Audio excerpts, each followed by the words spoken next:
Hello guys, मु आशा करुच्ची आपण समस्ते भलरे थिबे। आमे पहुंची जाइचु मालेगुड़ा वाटरफॉल बा जलप्रपात रे।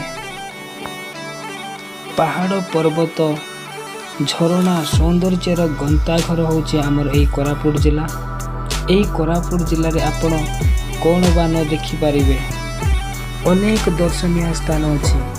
सेई दर्शनीय स्थान मानक मध्यरु मालेगुड़ा वाटरफॉल बा जलप्रपात अन्यतम।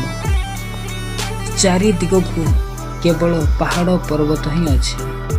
सेई पहाड़ पर्वत मध्यरे एई जलप्रपात बा वाटरफॉल रहिছে। मालेगुड़ा टनेल ब्रिज रु 2-3 किलोमीटर चलिला परे आपण आसिकी पहुंची जिबे एई जो जलप्रपात बा वाटरफॉल रे।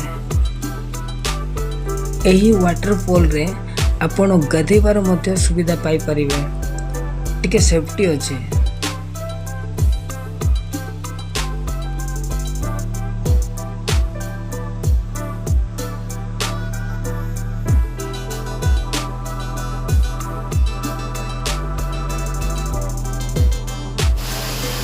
दर्शक बंधु आपण माने देखि पाछंती मालेगुड़ा वाटरफॉल वा जलप्रपात।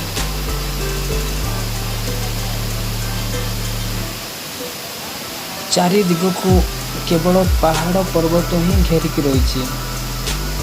एवं गुरुत्वपूर्ण कथा है एटी गाड़ी किंबा मोटरसाइकिल आसीपर ना, केवल चाली चालिकी आसवाक पड़ो।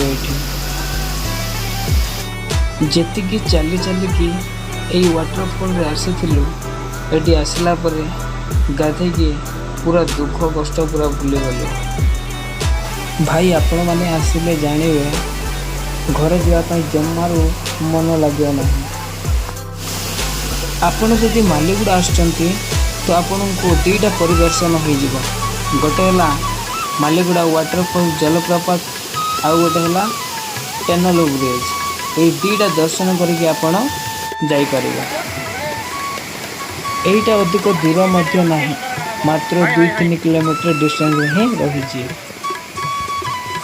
तो प्रिय दर्शक बंधु, आम वीडियो जदि आपको भल लगे तो लाइक शेयर सब्सक्राइब करने को भूलिए नहीं। Bye bye.